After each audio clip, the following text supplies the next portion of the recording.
Alright, what's good, people? Welcome back to another episode of Quality Over Quarantine. Still locked in. Malcolm X's birthday. That's why I got the X hat on today with the Malcolm X glasses. Might just have to do the pose real quick. Let them know what time it is. El Hajj Malik Shabazz. You know what I mean? So, one of them ones we had to come hard with it.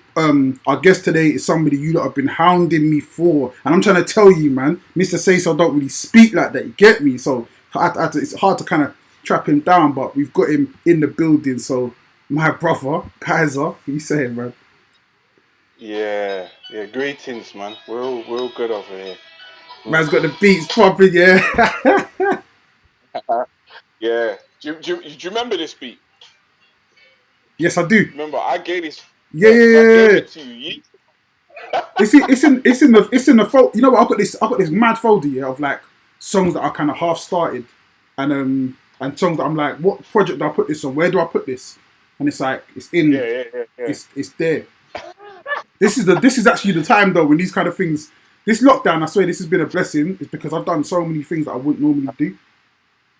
So, Mm, how's the lockdown been affecting you, man? How you been finding it? loving it, bro. I I'm knew at you were my gonna say element. that. I'm a bear. Bears. You know how bears stay. We hibernate with these solitary creatures.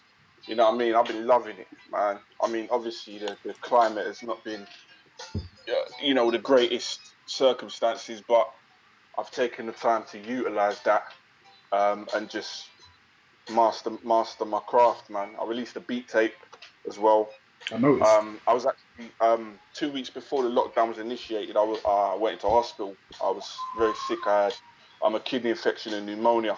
Seeing. Um, yeah, it was that. And as soon as I came out of hospital, I just went to work, did all the beats and then put out a beat tape. And keep Seeing. talking about 2.5 weeks. Yeah, mixed it and done everything myself, man. I don't want to go too far forward, yeah, but like you said, you sent me beats a little while ago, and this was kind of like when I first heard that you were actually making beats, and it's Yeah. funny because I've got this real stigma with rapper producers, which is why Okay. that's why I never call myself a producer, and my producer name is something totally different, and I've always I don't know why that is, yeah, but it's one of the things in it, but like.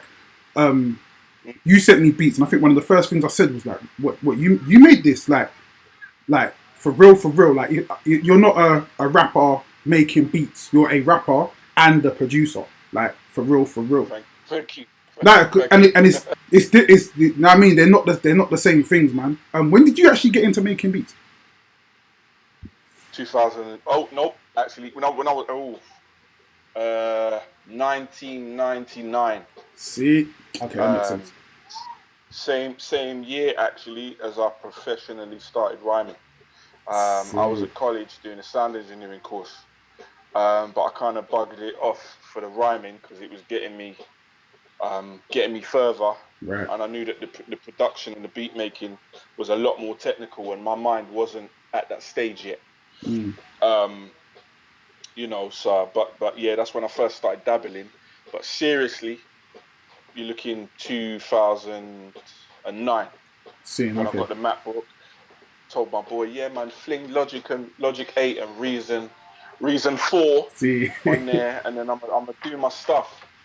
Never looked back, man. The first joints I started making was wiggity whack, for real. and then the first joints I was making on Logic, oh, terrible, terrible, terrible. Okay, okay. But I'll take your word for it. le- Yeah, trust me, like yeah, man. But the stuff that I gave you, and when I started feeling confident in giving yeah.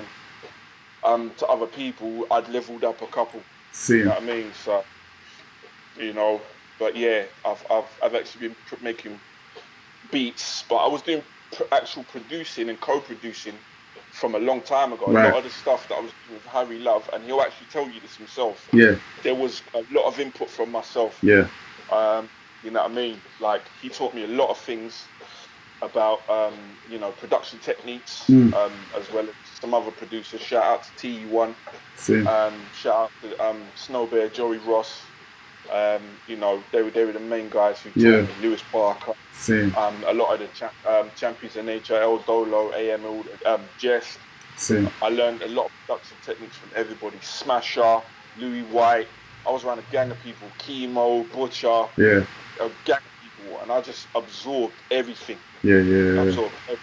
But that's where it came from, man. I think you can definitely hear it in the sound as well, because I think it's a very accomplished sound, and it's a very I feel like as well, you've always been like a guy who knows, like you as a rapper, we have these conversations all the time. Who is the best beat chooser? And we say Rick Ross and Game, and like if you're talking about on the UK side, you've always been someone who's the beat's always gonna be hard. Like I've never heard you rap on a whack beat. Like it's never happened. So I feel like you're already kind of. I mean, it's at a level there where you can know, yeah, this beat ain't all that. You know what I mean? And having those good ears definitely serves you as a producer, man. Yeah, it's again just like going back to what you said about Ross and other artists who are A1 beat pickers. You know what I mean? It's very, you know, it's imperative that you have to have that. Mm. You know what I mean? Because if again, sorry to use him, but Nas. I was gonna say Nas. Yeah. Yeah, but because he's the go-to, in it. You know what I mean? But there's some other beat pickers who pick horrendous rhythms. Like, and you think, what were you doing? Yeah. Like, no, that's just ruined the song. Like, Yeah. you can't listen to tunes Because because the rhythm's just it's garbage. we used to have this conversation with Cannabis. Like Cannabis was the kind of guy who, when he was produced, he was really well, or when he was with good producers. So when he was with Lost Boys and that camp, the sound was fire. When he went to Wyclef wasn't something different, so it didn't really fit. But then when Cannabis is on his own and can do his own thing, he just chooses. He don't care. He'll rap over a metronome and just and one piano over. Like he don't really get it. So it's like sometimes I'm like, you got such fire bars, but that I always see it as 50-50, and you're doing 50%, but where's the other 50%? Like, I totally agree. You know what I mean? There's got to be a happy medium between them all. You know what I mean? There's got to be a happy medium because a lot of times, sometimes the message gets lost if the beat's dead. Yep. Because the energy, the momentum, like it's kinetic, it has to keep moving.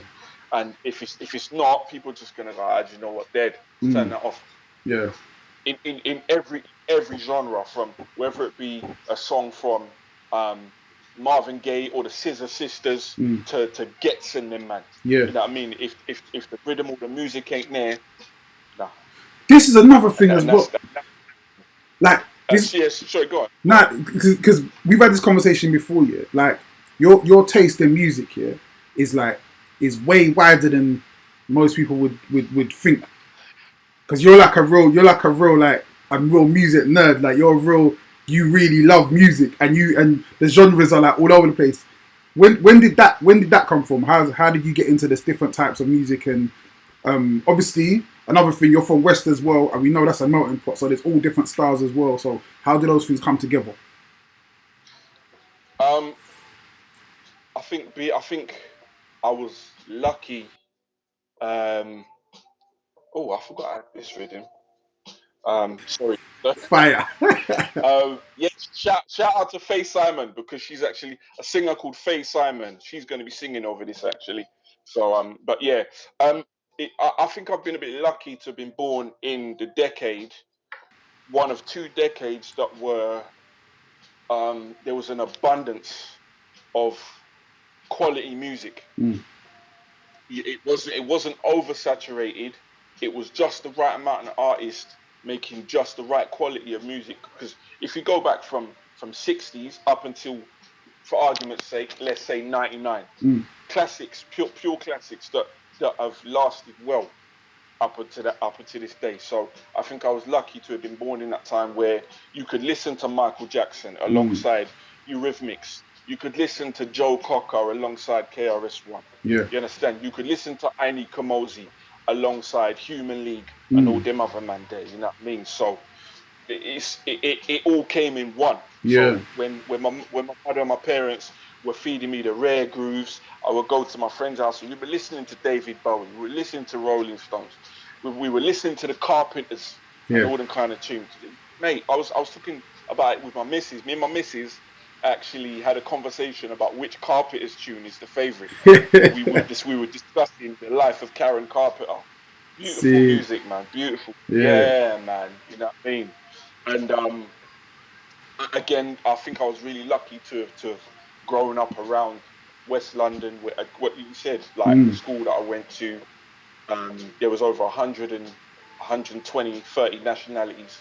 So I see, heard music from Somalia to Morocco to Niger to Argentina to Bulgaria and Croatia, Ukraine. Seriously, I got yeah, people to verify this as well. Like, it was crazy. So I got a taste of everything. And also, I was just lucky to go to school with Harry Love as well. You see, know what I mean? Like, and be around certain people who were doing it and yeah. inspired me to do it as well.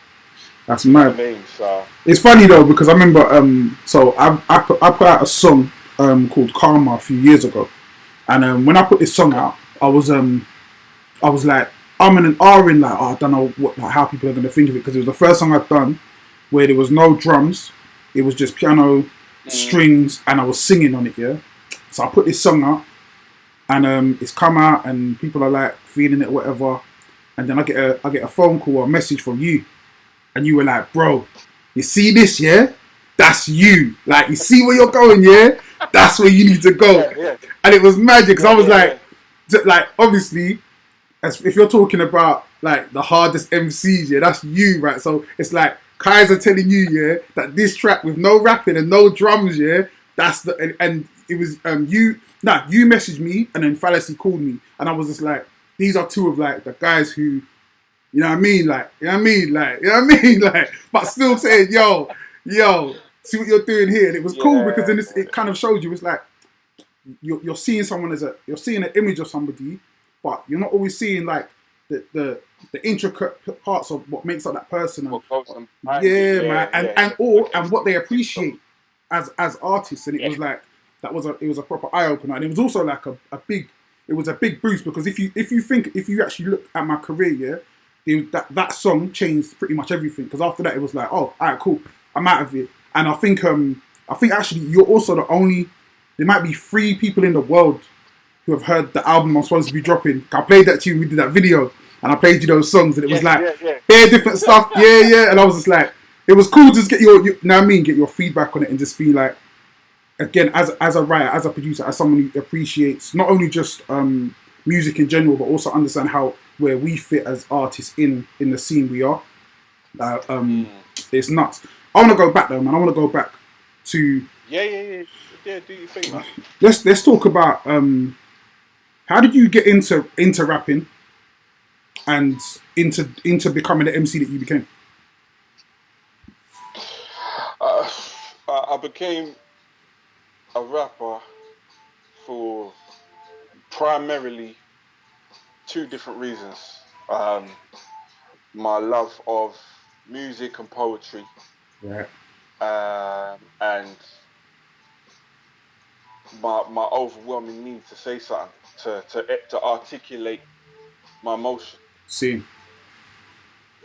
You understand? I didn't. I had a lot of trouble growing up. I had a very troubled background growing up. Mm.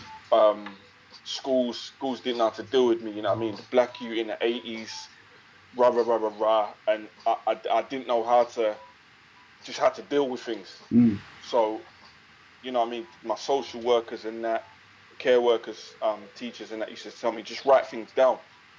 And the only time that I would actually be quite receptive and show any sort of, you know, interest or emotion was when it came to like rhyming books, the Cat in the Hat and Dr. Seuss and Nancy the Spider stories. You know what I mean? Like, and I was just like, yo, these joints are fly. And I started rhyming, and then getting older, learning about Shakespeare Mm. and other things and other poets and you know, literary geniuses and stuff. And again, as I got older, it just evolved. I remember one of the first hip hop tunes I heard was Jim Browski. You know what I Okay, mean? okay, okay. KRS. I learned that word for word um, from the US, and then I started. you know, Easy E as well. Easy Yeah. does it. My older brother would play that. He See. played them joints. I was saying motherfucker, bitch, and all them kind of shit, and suck my dick from Wade. So to kind of even it out with something I could relate to, my brother got the London Posse record on vinyl. See. Yeah, and as soon as I heard it, I was like, yo, what is that? Yeah. He sounds like Uncle Norman. He sounds like Uncle Alvin. Yep. Like Yep. when them men are cussing. Yep. My brother's like, yeah, because the man are from London, innit? I was Yeah. like, yo, for real? And I was like, how come they're talking and they're saying rasclat and bumbaclat and Yeah. all types of man this thing about man getting jacked and you know what I mean? I was like, okay, this is cool. Yeah. So I literally memorized the whole album. You know what I mean? Oh, this is another joint. I shouldn't be playing this. Kinetic. He knows which. It's Navigator, bro. It's just the instrumental. Shark kinetic, Yeah. man.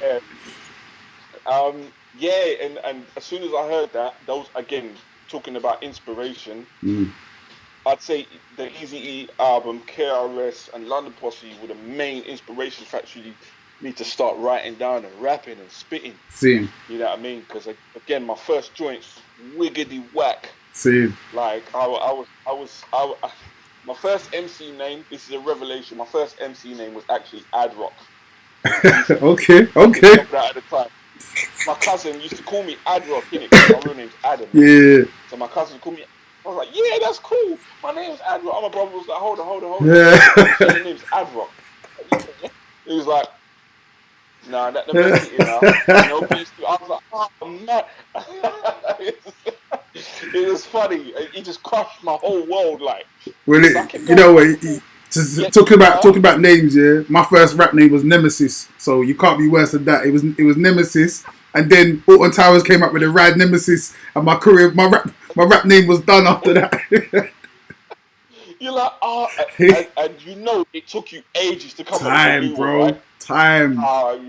Yeah. You got, yeah. Should I be called some obscure shit like Arcane? Or that's whack. Like. You can't do that. And you try to come up with something gangster like Killer Bars. Yeah, well happening. Murder Rants. Like, Chris, how did you come with Kyza? When did you come with that? Are we going forward too far? We're going forward too far with the name. This joint, this dog. Sorry, I had to do that. Jeez. plug. So my first joint, Kyza. So I was researching some joints because I've got German family. Okay. Like my sister. My dad used to be in the army, so he was basically England to German. And I started like researching and stuff, and then the name Kyza. I was like, what does that mean? So I researched. It's like the highest title you can get, Kaiser Wilhelm, King, Emperor, and I was like, yeah, that joint is dope. So you're talking about 93, 94. See. 95, Usual Suspects comes out. Yeah, Kaiser, like Kaiser Soul say. I was like, no. Like, yeah. Like, no. Like, my sisters and my family are German. I knew about the term from Wade, and then, look, go and watch the film. And I was just like, oh, man. Like, so, what I did was, with the Kaiser Soze, I switched it around. Kaiser Say So, innit? Yeah. And then Mr. Say So. And then, when I started doing certain things and rolling with certain people, I used to drink a lot. And then the Smirnoff, vodka was my choice. Voddy. If I was leaning off the voddy, I was freestyling all night and chatting to gal all night. So, they're like, yeah, you like your Smirnoff, innit? I was like, yeah, I do, but I like something else better. Give me another. That's, you know what, actually, that's one thing we don't talk about in UK hip hop circles. The snipers out here, the man who was just cleaning up, like we don't talk about that. It's too dangerous, but boy, your jersey's up there, bro. Jersey's up there. Your jersey's up there, bro. Yeah. Wow. Eskimo brothers and all that. There are male and females who can, from the stats of the Choco Bear, the chocolate teddy bear is active. In Terra Firma heydays, Choco Bear was active. Wow. No, let's stop. Let's Before, oh yeah, yeah, you're let's gonna, you're stop. Let's criminal. stop. Woo! Ric Flair, boy. Woo! He's like, cut. Straight, like Sporty Thieves, Street City years worth of Yeah. smutting everything inside, you know, and it's rites of passage. Obviously, I'm not in that mind state, but it goes with the territory, man. It goes with the territory, you know. Everything was responsible, consensual, and just fun when you're young, innit? You Because know what I mean? So I think people don't even get less. I know we're kind of all over the place in this one, yeah. But like, there was a Terra Firma was an error. yeah, Like yeah, yeah. that's a tent pole in UK hip hop history. And it's a time where you couldn't talk about UK hip hop without mentioning Terra Firma. That's just what it was. And yeah, man, it was you know what the All Stars. It was the All Stars. How did that come about, and how far into you rapping as a solo artist did you kind of come into that? Terra Firma was the brainchild of me and Kalash. Right. More so Kalash, but again, the contribution from myself was very large.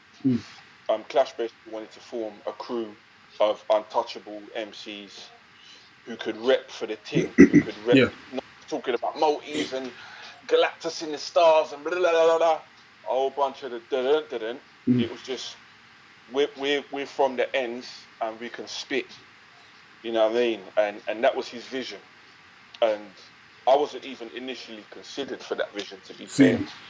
It was only through my older brother, who used to par with them lot. He's like, yo, my younger brother could spit. And he's like, okay, bring him through, innit? So, yeah, he brought me through, and I must have spat something like 70 bars. 70 bars. He goes, yeah, give me something now. I just went, he was like, that's all right. I was like, and I was like, okay, let me go back. And then we started to put on instrumentals at certain people's houses, at his house, A-side, shout out to A-side. Yeah. And we'd blaze, we'd freestyle for hours on end. And then it was like, yo, he was getting shows. When he started to blow up, he was getting shows. Right. And I would go with him, like, and there'd be a mic there. I'd just pick up the mic and just start doing backing vocals for him. Yeah. For Jankroville, Dagon mentality. And he was like, yeah, you're my right leg. That's what he called me, the right.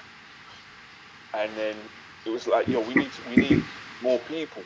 And we're looking around scouting, and then he had someone from the ends, from Hackney, who was like, yeah, young kid, dope. And again, we gave him the TF stamp of the test. He come through, spit me something now.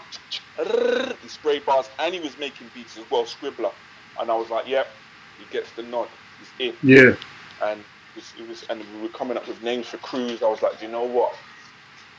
Terra Firma, innit? And they were like, why? And we was like, Terra Firma, solid earth, ground. And we're like, and that, when I said my lad, like, it stuck. Man, TF. And then when we were doing shows, I was a young cat. I was fly. I had all the Evisu jeans and the Air Force Ones and DNG Hugo, but I was stunting, innit? Yeah. I was stunting. And I used to color coordinate a lot. And then I must have came through in some matching Air Force Ones, red and black, and matching red and black Evisus, innit? Right. And that's when we started to do the red and black. Because on every show, I started to wear red and black. Right. And we were like, yeah. And it was like, fam, like, I need to keep up with the wardrobe before. See, that's the West. That's the West in you, man. Yeah. Come on. It's funny though, because I feel like there's a lot again, it's like that perfect storm of elements. So at the time, obviously, Clash was Clash. Whenever you did a show, there was just like there was a vibe in it. And I also feel as well, like, at the time, yeah, kind of UK hip hop wasn't what it needed to be at the time. So we kind of had it was elements that were missing. So what we had here, we had like the North lot. So we had Mud Fam and them lot. They were kind of doing their thing. Kind of like they were more like the space and the stars type stuff, and coming with like the metaphor stuff. So they were killing it over there. Then we kind of still had on South. We had kind of had the older guys that were been doing it. So like yeah, like so they were doing their thing, and but at the same time, I feel like they were more. I don't want to say like you lot were lyrical, but what they were more. They were still coming off the garage party vibe scene, so they were just vibing, and you know what I mean. Like they were just about the money and boom boom boom. When you lot came through, there was a gap, and it was just like no, we're bringing all these elements and we're putting them together. Like we're coming, we're fly. Yeah, we'll badge you up. We got bars. We can go deep. We can go anywhere you want to take it. We can do that. And I feel like it just at the time it came. It was just like oh, and it's mad as well because I had two experiences. My first time I heard Clash, I was in the car. I was with a girl. I told her stop the car. I said stop the car. Stop. I need to hear what's going on in it. And like raw, like mad. And I think the first time I heard you might have been on one of the remixes, man. On what track is it? Not the because there was two. There was the Tommy Evans, Chester P. I can't remember. Trilogy, yeah. So, but that was you'd already been kind of doing it a little while. But the Trilogy verse was the one where it was just like, okay, cool. He's a problem in it. It's and I feel like as well the Trilogy was to me that was a benchmark because it was like okay, cool. This is what rapping is now. This is the level. Like don't even come in it if you're not approaching that. And it definitely changed. It changed the game, man. And it changed like the trajectory of what I was doing because I was trying to do like I was trying to be in Terra Firma. Like I was like, that's the goal. You know what I mean? Like, and I've said this, man. Yeah, for real. Like, and I think out of Terra Firma, I think Scribbler was the first one I really started talking to. I think because because you man were like on some. You know what I mean? You couldn't really just. Like, I ain't never see you smiling no show. Like, man was just there, innit? Like, yeah, you know what I mean?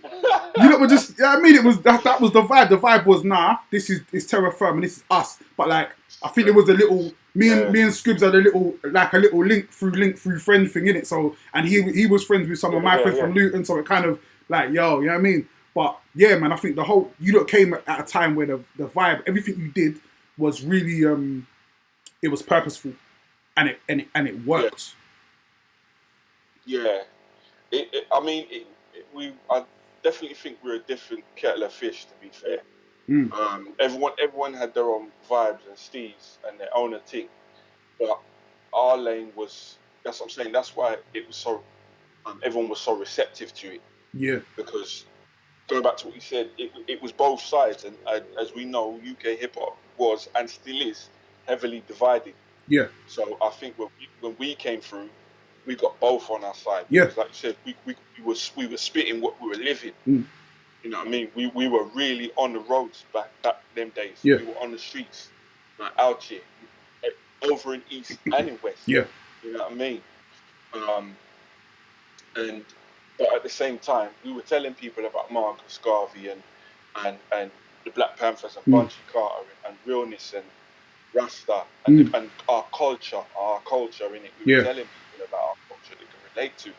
You know what I mean? So it was relatable from both sides. Yeah. You know what I mean? Like we didn't have to go too gangster. We didn't have to. It wasn't a thing. It wasn't necessary. You know what I mean? When we did, it was from more of a soundboy thing, innit?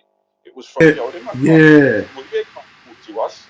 With and truthfully, there are only a handful of people that could, bar-wise. Yeah. Shout to Poisonous Poets, Tony Lee, Firma, Reveal, Styler, Snips, all them, man. They were probably some of the only, and when I speak to them, man, they're, like, these days, they're like, yeah, you know what? You lot were the only man who we were like, boy. Yeah. You know what? Like, because they'll tell you themselves, Tony D, Snips, and them lot, Reveal, Style, they'll tell you, you know what, we thought we were better than everybody else standard, but when it comes to you, man, okay, yeah. I think we knew that as well. I think people knew that because I think it was it's a case of, I say this all the time. Yeah, there's God level MCs, there's God level pen, and it's a really hard thing to keep up.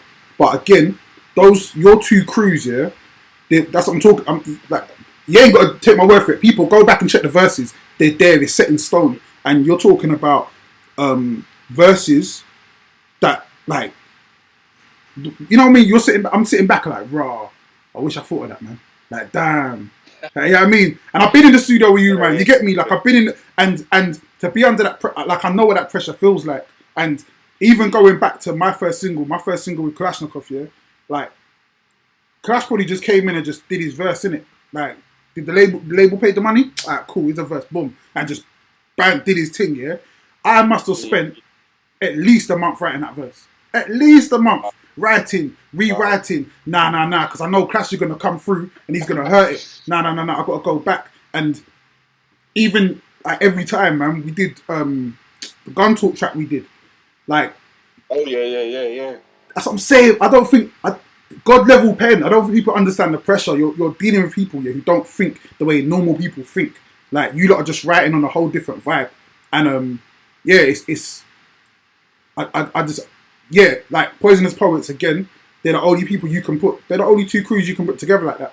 As far as like crew talking about the things you're talking about and approaching it in the way you lot were approaching it. These other guys you can spit, yeah, cool, but there's a different level, there's something different, and that not a lot of people really understand. Do you know what, right? We like us like approached it from like everyone's like, and I get it now. You know what I mean? Because I was not competitive. I tell you, when I was with them, man, and I was buying with them, man, I didn't really get competitive until later. See. Like, and them not just look at me and like I did.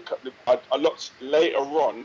I used to just write stuff in the studio in half an hour, 45 minutes, if that. Yeah. They used to call me the machine, innit? Yeah. They used to call me the machine. And a lot of times when we went up in one extra, them lot would say to me, secret writing. You can ask Scripps. Kyza's gonna done secret writing. Straight 5, 6, 7 new bars. Even up to one where I did Westwood with Wretch 32. I was gonna get into that. Okay, so the 6-day dragon, you spits flames in 6 ways, make my nicknames animal. Come my teeth for canine, bigger than the things that's beneath my waistline. Down for my team, I must feed my peeps first. I'm cold artist star, I freeze my t-shirts.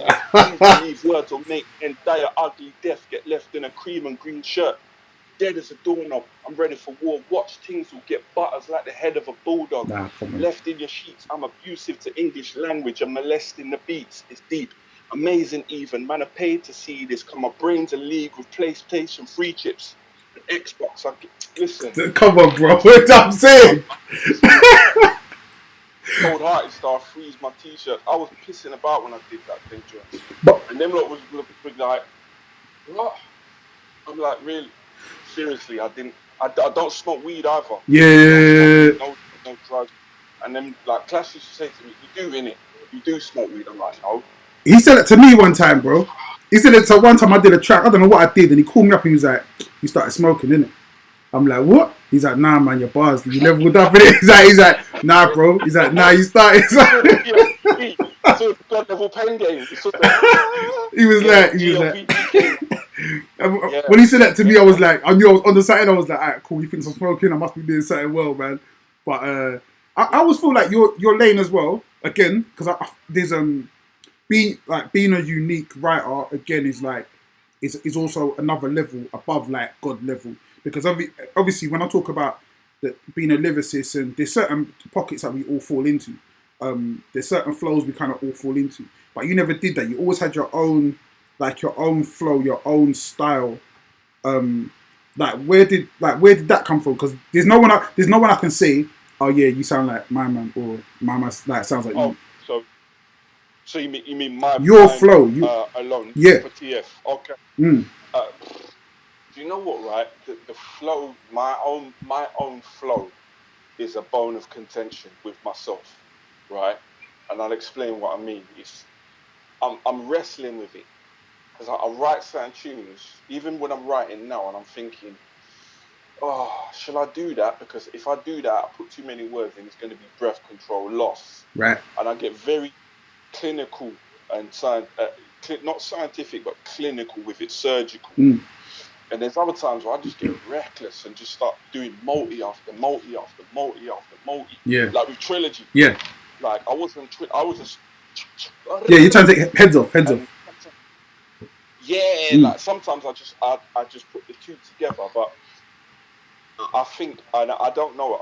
I'm very grateful that people you know, give me kudos for it, because it's my own flow is not one of my favorite features of me Serious. as an That's mad. yeah, my own flow is That's I actually know, mad. my own flow. I wrestle with it. Like I go over my verses and I'm like, nah, man. And then somebody else will hear the bar and I'm like, yo, that Yeah. flow you did, and I'm like, yeah, okay, yeah, I meant to do that. But it's another. But I think another thing about it is as well. Yeah, I had this conversation with Scorsese. So it's like there's no. God level. Yeah, man. But there's like, where's the run up? Where's the filler? There's never any filler. It's like, nah, the punches are. I can't do it. It's mad. Yeah, I can't know exactly what you mean. I can't do it. I can't. I think there's a switch on me that says no whack bars. Yeah. There's a switch in me that says no whackness, and again, it's subconscious. Like I can't say a corny bar. If I do, I'll be like, ha ha ha, yeah, like, and I'll say it in the track. Yeah, that was silly. Get it? Like, you know what I mean? Like, you know what I mean? But in terms of flow wise, I'm like, how would Royce say this? How would Lupe say this? How would Biggie say this? How would Hova say this? How would King Los or Marshall or them man say it? How would Clash say it? That used How to be would my Silky thing, you know. say it? That was Yeah. how would Clash say it was like literally. I went for a time of life. I'm talking a good probably 5-6 years where I wouldn't write. Every verse I wrote was like, if I was writing, would Clash say this? Would Clash do it like that? And it took me a while to kind of get my own thing and be like, all right, cool, let me just do my thing. But right. And now, but where my thing comes to the thing is, I used to think that, but then say, that was dope. How would they say it? How can I say it? Yeah. How can I say it? But to make it sound 10 times better than them man, Yeah. to destroy their shit, which is all the time when I used to come in there with the secret writing and I said some shit, them that would just go, do you know what? Fuck off, man. Why? And I'm like, yes. I spent hours on it. But that's I was always humble with it. Though. I was always humble with it. But that's another element of you as an MC, yeah, because there's this, like, you know how Ghostface fits with Wu-Tang, yeah? So it's almost like you're kind of like the rebel of the group. So Mans will be spitting, the Wu-Tang, they're spitting all the deep bars, and then Ghostface comes in, hey, yo, fuck that, look at all these crap, like, and it just like, it messes up the whole thing, innit?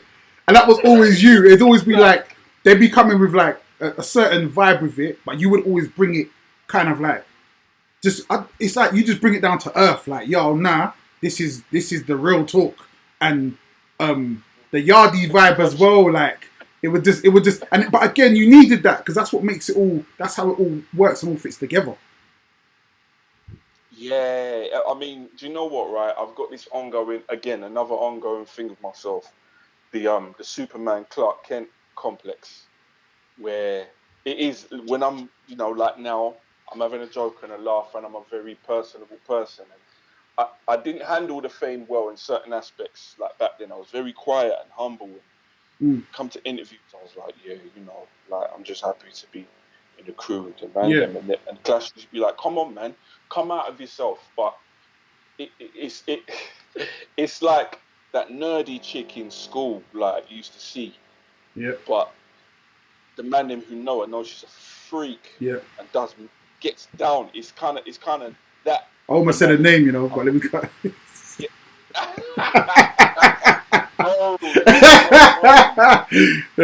Benny, have that conversation off there.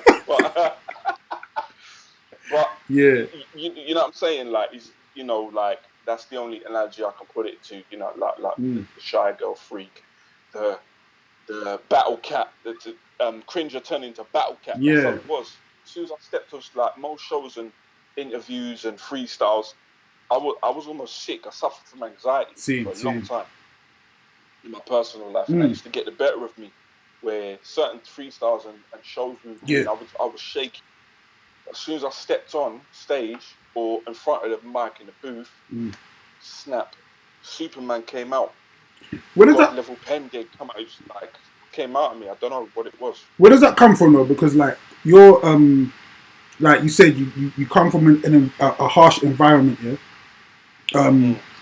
So you kind of, and I see this a lot as well with young people I work. There's almost like a switch. Like when you're young, you deal with things in a different way. So people see it as like unruly behavior, or you're doing things that you shouldn't be doing. But then you kind of switch to another side of it, and then it affects you in a different way. And I see that a lot. Like I see a lot of people that have come from tough backgrounds, that dealing with anxiety or dealing with the effects of trauma as adults. And I'm seeing it way more with like people our age who are now adults and can actually look back and be like, that situation we went through, we haven't really dealt with it yet, and it starts coming up in different ways. Have you found that, and how do you deal with that? Because again, that's something we spoke about before this interview and in real life, about dealing with depression, anxiety, and kind of coming forward through that. I think the first step to dealing with it is the most important step is acknowledgement. To be honest, and as we both know, even for some people to acknowledge that there are issues is a mountainous thing. You know what I mean? So therefore, if you don't have the acknowledgement at the first step, you start to repress and you start to push everything back down. Now, again, I don't know if it's a generational difference or whatever, but I'm actually glad that nowadays we have support mechanisms and systems that can recognize these things and put in countermeasures for them to deal with them. You know, in a way, it's a blessing for us to actually experience these things, because it teaches you how to combat them in a sense. And like you said, it can have side effects, positive side effects. Yeah. Now, without the stories and without the experiences, Getz wouldn't have had Ghetto Gospel. Retch wouldn't have had the retrospective. Dave wouldn't have had psychodrama. Yeah. Speech to Bell, all them other people, no, they wouldn't have their things to talk about. So, in a twisted way, these things have to happen. Yeah. It's to maintain a balance. Because the artistry that comes out of it is beautiful. Yeah. Beautiful. Yeah. It's for example, Loki's got a track called "The Anatomy of a Wound," or I think it's the Anatomy of a Wound or the Ballad of a Wound, where he's singing. I think, correct me if I'm wrong, but he's singing from his perspective of a stab wound. Crazy. Like, you know when he said, "Oh, I wish I thought." Yeah. But again, the accounts and the trauma are there. Without that, we wouldn't have to talk about that. So it's a bit of a double-edged sword. Yeah, I think it's different now though. Like I think things do get spoken about a lot more than they used to. Have to be. They have to. Yeah. We can't keep pushing them down and leaving them unaddressed. We can't keep doing that. We have to have mental health week and month, and we have to have Black history. We have to have pride and things for people who are underrepresented and you know, taking advantage of an oppressed. Like, you can't phase people out. You know what I mean? So everybody's got a voice, and who are we to say what voices are allowed to be heard and which voices should be stifled? Who are we to say that? I feel like that point you made, everyone has to have a voice. It's so important. I feel like just being able to express yourself helps so much. Just being able to, or not even just expressing yourself, but expressing yourself and being heard as well, and having people say, "Yo, okay, cool, we're actually listening to you."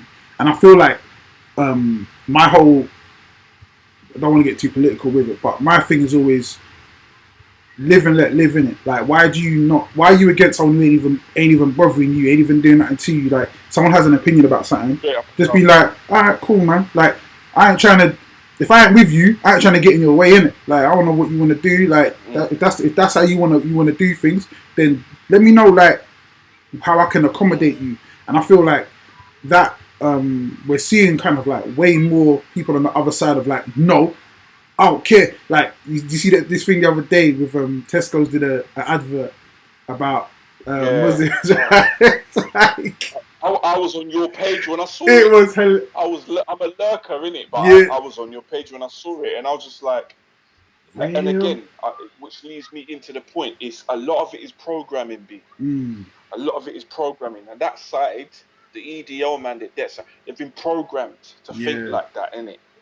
But from generations, from I think there was the guy on the comments who saying, no, sorry, the Fred Perry. Remember the Fred Perry controversy oh about yeah, yeah, last week? yeah, yeah, Yeah. So he was saying about someone was going back and forth with him to say where the origins of the Fred Perry culture came from. mm, And he was like, nah, it's about the mods and the Teddy Boys going around where we used to go packy bashing in the yeah, 60s. yeah, And I was like, no, so, not first of all, no, yeah, like you can't say that. Oh, things are politically correct. nope, No, and in my mind, I was thinking, okay, you go out there now yeah, to Oldham and up to Manchester and say what you just said to them, man, at yeah, Bradford. yeah, You go up to Beckton and East London and say that to them, yeah, man, innit? We'll see what time mm, it is. But again, it's the programming. mm, The same thing in our culture yeah, towards LGBT, straight up and yeah, down. It's programming. yeah, It's none of my business what people do in their private life. yeah, It's none of my business what type of meat people eat. yeah, If it's halal or if it's not. If yeah, it's vegan. It's none of yeah, my business. Free speech, I believe in free speech, but with the free, I don't believe in free hate. yeah, yeah, I don't yeah, believe in that. Say what you want to say, that's cool, but don't use it to then be a prejudice mm, against people. yeah, I don't think we need to stop the programming. It's going to take a while, but we need people to rise up and stand up and say, do you know what, enough's enough. That's not cool. It's not being PC. yeah, It's just saying if something's wrong, it's yeah. wrong. Simple as. Yeah, Simple 100%, as. man. And that's the thing of it. It's not politically correct. It's like it's not even that. It's just don't be a cunt, man. Like, why are Yeah, you come this? straight. You're a bad person. Yeah, You're a bad it's person. yeah. But like, I don't even get. I'm like, why do you? When did this become the thing of like? I used to always feel like everybody and everyone wanted to be on the right side of history or the right side of the argument. So regardless of like what the situation is, I always felt like we grew up watching superhero films, comics, and there's always good and bad, right? And they're quite distinctive in their characteristics. And so you know what good is, you know what evil is. And there's certain things, and I see them. And do they like does that just exist online? Because we don't really see it outside. We see how people vote, yeah. But the fact is, Mm. in my life, yeah, hand on heart, yeah, I've only been racially abused twice, and three times. Both twice, I know they definitely ended up in hospital. For the third time, he might have ended up in hospital. I don't know. I walked off. He was on the floor. So like, to me, it's I'm like ready a for them. yeah. Like so to me, I'm just like, where do you exist? Like where are you? I spent a lot of time in South Oxford, which is near Watford, which was an NF area. Yeah, I know. right. So we used to really like be out there, and those guys were about it. And it's so funny because now we're all older, and our beefs, yeah, are like squash because we all got kids and whatever. And it's like some of us have beef that are carried on because that's how it started, but it was really never to do with race. And it's like as we get older, it's like nah, like we just didn't like you because you were from another place, and you know what I mean. So we just started the beef, but it wasn't a racist thing. It was just our programming. We were just programmed that way to not like any outsiders, and unfortunately for them, it didn't work out in their favor. But like to me, I just feel like where do these people exist in the real world? Because how do you advance in a place where having those backward views don't advance you as a person? To put it in truth, these people exist the same way we do. Mm, They're just not aware that they do, if that makes sense. okay. You feel what I mean? Yeah, They yeah, yeah. they That's they're actually not deep. aware that you understand. But Yeah, it's very elementary, simple. it's like a parallel universe. We eat, yeah, we eat the same food, we Mm, drink the same drink, we procreate, we do yeah, everything the same. Just that. yeah, And again, it's all that needs to be sorted out is the programming. yeah, That's it. That's the simplest way I can explain it. yeah, The same way how you're trying to pay your taxes and pay your rent. Them mm, them NF man and the EDL man are yeah, coming trying to do the same. yeah, Look, I do the same. No harm in that. yeah, But again, it's the people who are before us, yeah, the forebearers, are the ones that need to program us correctly and say, you know what, look, these men are this, whatever, but they're of no threat to you. They're just like, but again, yeah, they choose not to. And yeah, it's funny what you're saying about where people exist as well. Messed up moral compass mm, and abuse of power, really. mm, Those are the other two factors, and that's what comes in again with me teaching my youth as well. And that's what. yeah, So that's. I'll be honest. I'm not mad at them. I'm not yeah, mad at the idiot. I'm not mad at the racists for calling it black chocolate biscuit and bastard. Well, mm, they didn't know any better. Innit? yeah, They were taught by who taught them, so they didn't know any better. No malice towards them. yeah. It's a funny thing though. However, Yeah, go on, go on. yeah, go on. No, go. Like, That's okay, it really. And the last thing that I was going to say is also what perpetuates that is lack of consequences as well. yeah, Again, it's simple yeah, things. We can go online. We can call someone a nigger online while yeah, playing video games on Xbox Live. Because that's going to happen. yeah. But that's the bit That's that it. to me. That's why I always feel the winners. Yeah, as someone who's progressive or someone who has the idea of no, everyone's equal. I always feel that's where the win comes from. So my thing is this. Again, you can call me all the names you want. The names like you can call me all the names you want. I keep checking my bank balance. It's still the same. Alright, cool. You had no effect on me, right? You had no power on me. Yeah, exactly. And Yeah. And I also feel like the idea that the country, obviously there is a lot of systemic racism, and there's a lot of racism again within our systems, justice system, educational system. Like we can talk about housing, we can talk about in the medical fields. We can go anywhere. There is that, but there's also the idea of like that exists as a concept and a construct. But me as an individual, you can't stop me. Like I'm unstoppable. So the barriers you put up, that's cute, whatever. But watch, I'm still gonna win because the winning is already. It's a foregone conclusion. I've already decided I'm gonna win. So regardless of what you put in front of me, I'm gonna get through. So to me, I'm like, as an individual, I'm always going to be cool. But it's the idea when you're like, you're trying to get everyone else involved. Because I always feel like the more real it is to you, the more it becomes a barrier to you. So this idea, and you see it so much as well, like especially when you work with young people, because again, like you said, it's like, what did your parents teach you? And this idea that has become a joke. Is it because I'm black? Yeah, it's because I'm black. It's become a parody of itself, and it's become its own caricature. But that idea is super damaging because at the same time, yes, you are going to experience racism. Yes, you are going to experience hardships because of your color, because of your sexuality, because of whatever. That's a fact, man.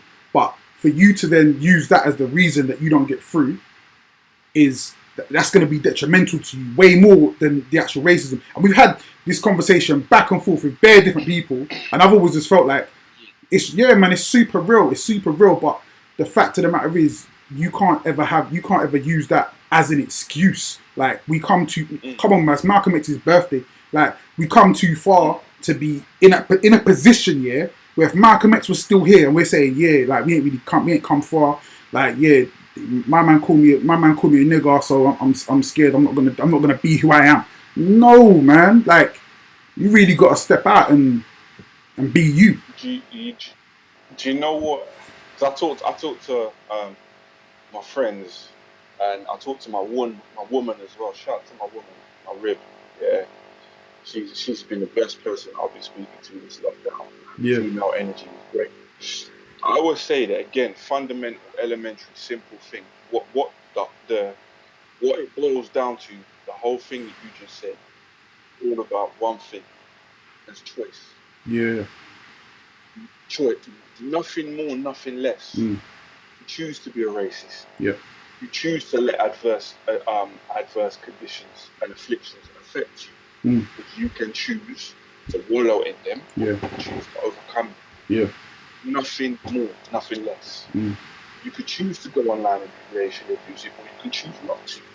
There are certain things that are factors that you cannot choose. You cannot choose your sexuality. You cannot choose your skin color. Yeah. That's fine. You can choose how you react to them. Yeah. Like you said, paths, responsibility and accountability. Mm. You only have that for yourself. Yeah. So with that in mind, with your moral compass, choose what can further you. Like you just said, choose the best path that can further you. Yeah. That's how I live my life. I don't need an imaginary person in the sky to tell me. Yes, I know this is what I believe. Yeah. An imaginary person. I've got a spirit and I've got a mind in it. Yeah? I use that to guide me alongside my path. Where I go, how to teach my son and how to be to my friends and family and my women. Nothing else. Yeah. Free will in it and choice. That's what it boils down to, bro. It's That's what it boils down to. I kind of see you as like the example as well, because obviously I know bits and pieces of your childhood and how you come up as well, and it's, to me, it's always super inspiring, and obviously I say this a lot: resistance builds strength. But to see you as an adult, and to imagine you talking to your younger self, like I don't think your younger self would even recognize your older self, and to see like, yo, this is where I'm gonna be. And it's mad, because I tell my young people that all the time. I'm like, the problem is, yeah, you're not gonna, the older you, you're not gonna recognize them, because they're a whole different person. These lessons you're gonna learn, yeah, there's so many lessons you're gonna learn on this journey, and the only way you're gonna learn these lessons is by staying alive, man. So you need to be like, there's so many of you that aren't gonna get to learn them lessons, but if you can just make the right choices, like you said, right choices, that accountability, that responsibility, and get to this place, like it's an amazing achievement, man, and it's truly great to see. An achievement. Nothing in this life worth having is easy, as we know. So again, for you to acknowledge what I said before, for you to acknowledge that, and go forth and make the right decision. It's not always gonna be the right decision. Yeah. But when you use all these elements and you go for it, yeah, do you know what? I'm going to do this, and it's the right one. Yeah. No better feeling. I agree. It is an achievement. Same thing, man. I did youth work. I got an MVQ level 2 in youth work. Yeah. That I mentored was crazy. Yeah. And I'll be real. You can't win them all. No. You can't win them all. Some of them are still alive. Some of them are not. Yeah. You know what I mean? Like, you know, and again, that's another choice that I had to keep with myself, because I thought I could go out there and save the world. Yeah, nah. I thought I could go out and save every single youth. Nah. Like on the planet. Yeah. The drill group 10-11. Yeah. One of the kids who used to be in 10-11 was one of my kids. Same. You know what I mean? One of the kids that I used to mentor, whole family wiped out in Grenfell. Yeah. Whole family. You understand? One of my youths, he's a rapper now, Kyle, Turkish. Seen. Yeah, Turkish. We message each other still, and I told him, my dude, I'm proud of you. Yeah. Saint, you see the clothing brand, Saint? Yeah. Reese Shiboa, he's one of my kids as Seen. well. Is a boxer, David Bankalay. He signed up with I think not Eddie Hearn, one of the boxing promoters, heavyweight. He's 20. He's not more than 22. See. One of my guys as well. Yeah. And when I see these young youths succeeding, I say, do you know what? And I tell them, I'm proud of you. Yeah. I'm proud of you. I said that today, man. I had literally before I came on this call, one of my young people, she messaged. They said, I'm proud of you, man. Like, and it's like what you said. This idea, you can't save them all. You're trying your best, but I feel like our job is always to, or our role, our duty is always just to be. I'm that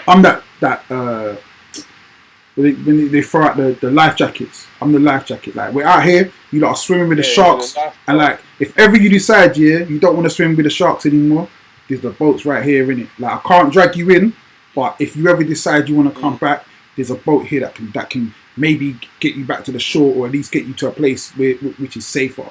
And it's and I feel like it's funny as well, because again, both of us come from similar backgrounds as far as the roadside things go, and it's like being like from 17, 18, 19, 20, up and like, you know what I mean, up until 25, really, like being involved in certain things and having an understanding of really understanding the gravity. Like we're involved in things that are really, really, really dangerous, and a lot of again, we both have friends that aren't with us anymore that went down were in the same paths that we were on. So for me, it's always like, yes, it's a blessing to be able to tell these young people, yeah, do you know what, I've been through this, I've been through that, and I survived. But at the same time, the real champions for me are the ones who never went down that path in the first place.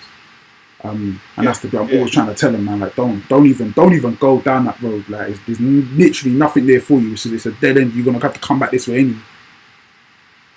I mean, yeah, I agree with you to a certain extent, but also I live by a mantra of you got to go through it to know it, innit?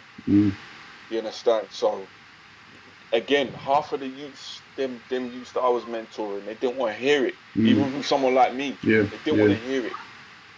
They didn't want to hear it. So you just gotta get the respite for yourself, as you know what. At least they're gonna learn that lesson, innit? Yeah. That they're going to experience certain things, and they can either again take the responsibility and the choice and the accountability and where to go next. Yeah. And I've had a couple of them come up to me and said, yeah, do you know what? I should have listened to you. And I'm like, no, don't say that. In a way, I'm kind of glad that you had to experience it to then make your choice on where to go afterwards. And like I said, some of them, like, you know what I mean, some of them are clothes designers, some of them are singers, actresses, you know what I mean, parents, they're doing their thing. And the one thing that I'll take away from it is that they're alive and they're breathing. Yeah. Back to basics. Breathing, yo. Straight. So it's a blessing to see, man. It's a blessing to see. On all days. First things first, you can draw a breath on this earth another day. So you know what I mean? Back to the music. Yeah. back to the music. Speaking of them, put on one of my other joints. So you were kind of me playing. Yeah, go on. You were kind of quiet for a little while, yeah. So you dropped a project in 2014. Hibernation. Yeah. So Hibernation dropped, and then you kind of went quiet, but you did some other things, but like still low key. And then all of a sudden your SoundCloud popped. You just started making noise a day ago, and it's one of them ones where it's like the Tesseract. It started. It was a power surge. Like, what happened? Who touched it? No one, man. that life happened, bro. Yeah. Life happened. You know what I mean? Oh, I forgot I did this joint. Sorry. Again, no rap. It's just other genres. You crazy. No, life happened, bro. It's inescapable, innit? Change is inevitable. That's why I don't fight it too tough, unless it's concerning my youth or my woman or my mental state. But other than that, I just had to deal with life, my B. Trust me. So what's that? Deal with life. Are you gonna come back? Because you would quit, yeah? You were retired. The samurai sword was down, like. The samurai sword was down. You know, Is it coming back up? I've had this conversation with my boy Fisher. I've had this conversation with Fly Hooligan. Yeah. And I know he's telling you I know he's telling you ain't quitting. I know he's telling you that.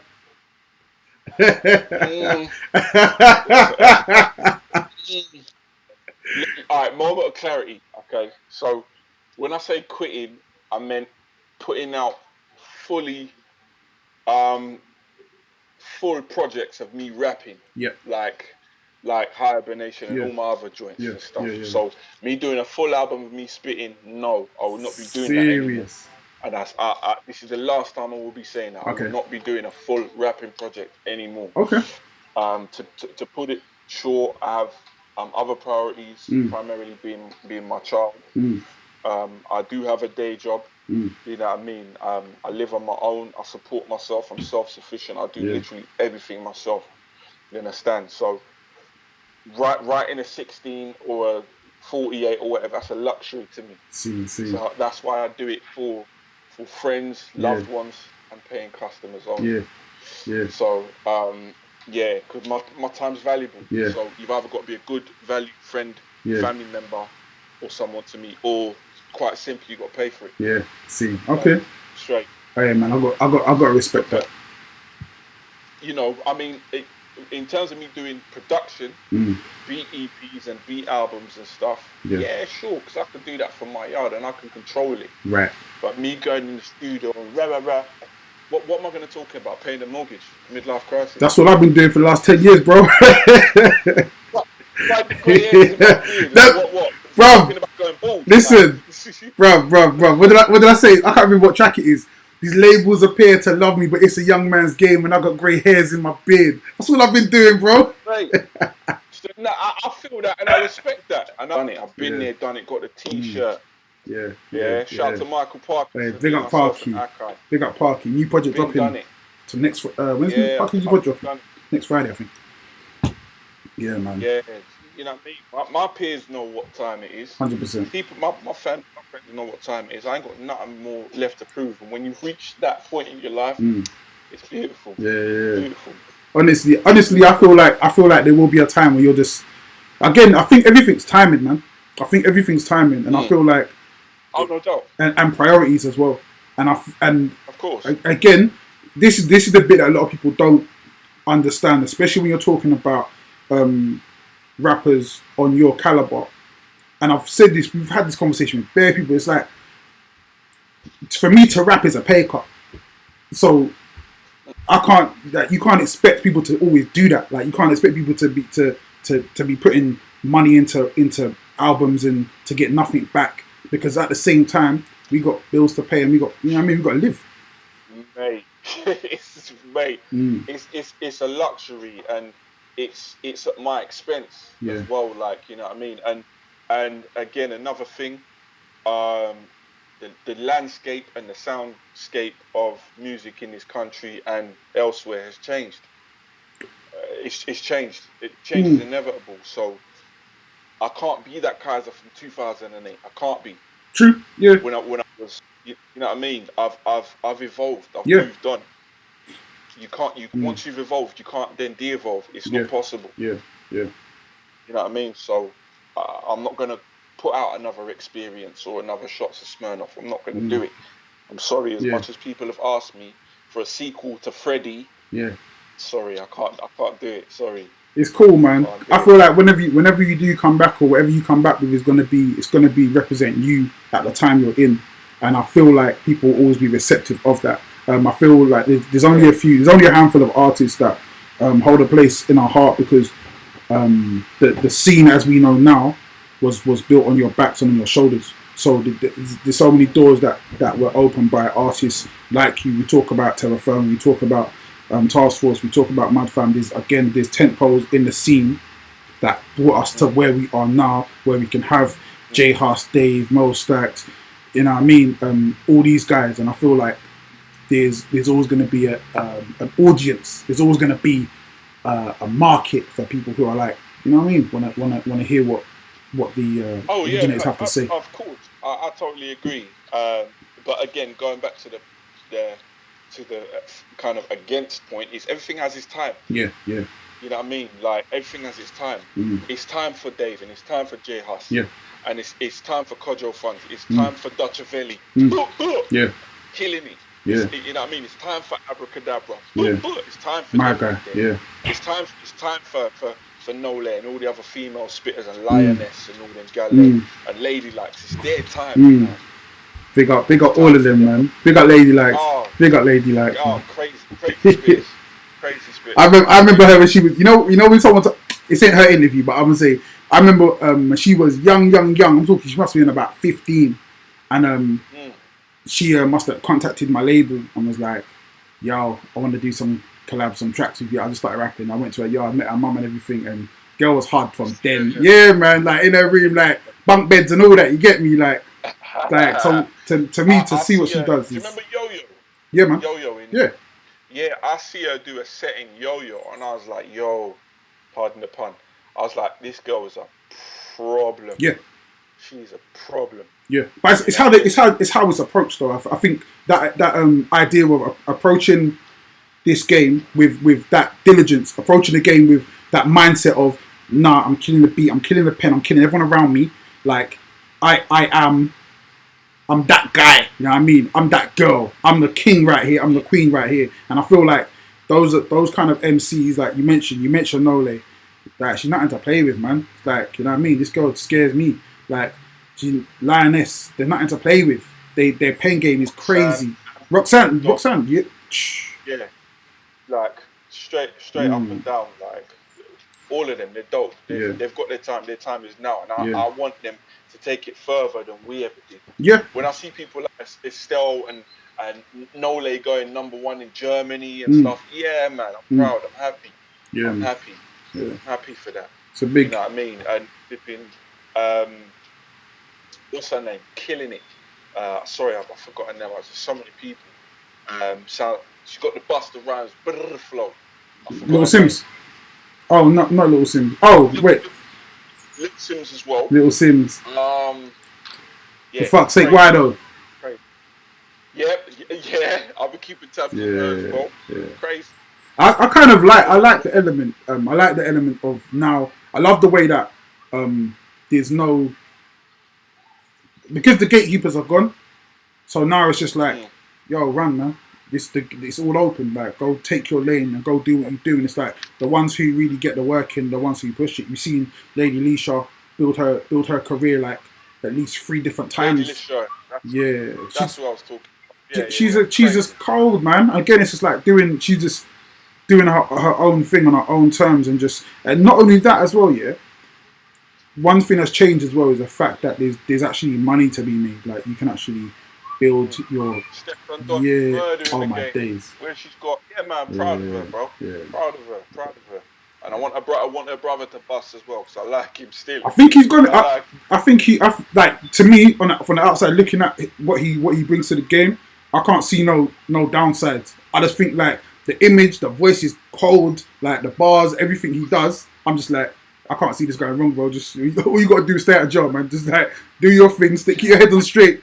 And I think for the guys, that's always the biggest thing I find. And when I speak to them, that's always my conversation. It's like, like, just try and stay off the road, please. Like, please try and stay off the road. Yeah. And I say this as well. A lot of these gangster rappers, a lot of these drill rappers that rap about that gangster lifestyle are really doing that gangster lifestyle, and it's like, and it's mad though to me. It's to me as a 38-year-old man, yeah, who's coming from doing a lot of things that they're rapping about and from back in the day, to be in that situation and knowing that feds are watching you. To me, it scares the hell out of me, man. Like, I'm just like, guys, please, man, please, because there's a lot. There's a path for you. You just want them to roll safe. Yeah, I wanted to win, man. I wanted to win. I wanted to beat the game, like, and be in a position where you don't have to do that. Like, it's like what Bugsy said. You ain't popping if you got to do both. And you're in a situation now where you don't really need to. Like, you're in a place where, you might be taking a pay cut from the road, but you're still in a place where you can stack $5,000 a show. Please stack it. Like, you know what I mean? Get an accountant, man. Clean money. Yeah, man. Like clean money. And that's the bit I don't think. Like, I never got. I 100% at that age I did not understand. I couldn't understand my manager saying to me, "Come do a show for £500," and I'm like, why? I'm not doing that. Like, we're making proper money over here. I'm not doing that. And I wish to this day, I wish I was like, no, really, just take the money, man. Take the pay cut and then just keep building, because now I would have been in a much different position.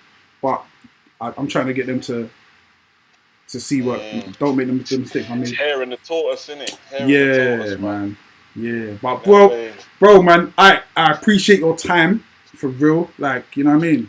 It's I appreciate your time. I appreciate your knowledge. I appreciate what you've given to the game. I appreciate your guidance over the years. Just being who you are, man. I feel like there's a lot of we talk about this all the time about Chester P babies and Jess babies, but there's a lot of Kyza babies out there. People who sort of, you know what I mean, like who sort of flow.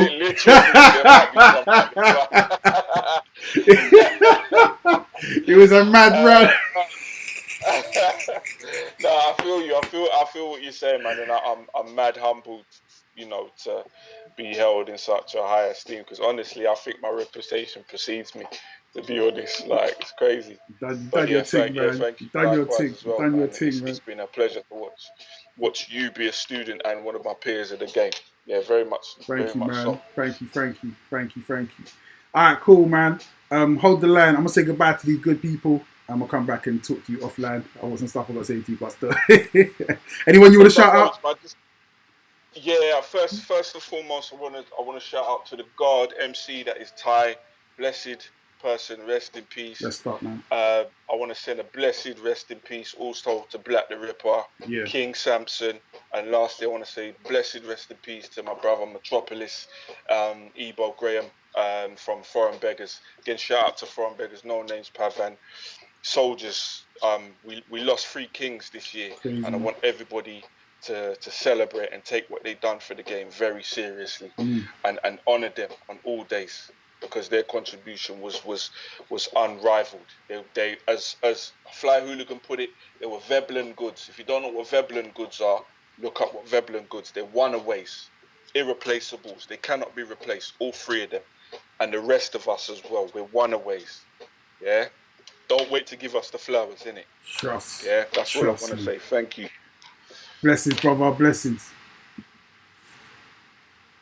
So you heard it there, man. This was a crazy interview. I want to thank everybody for tuning in, everyone for locking in. Please hit that subscribe button. Please hit the like button. Please share these videos, man. Let people know what time it is. Let people know we're out here doing this. We got people just like guys coming in and just dropping knowledge like every day. I told you every weekday we're doing this. And we got some massive interviews coming up later as well, man. Later on this week and next week as well. It's going crazy. So stay locked in, man. Guys, like I say every time, man, please stay blessed, stay safe. Love to you, love to your families. Once again, massive shout to the one they call Kyza. Blessings.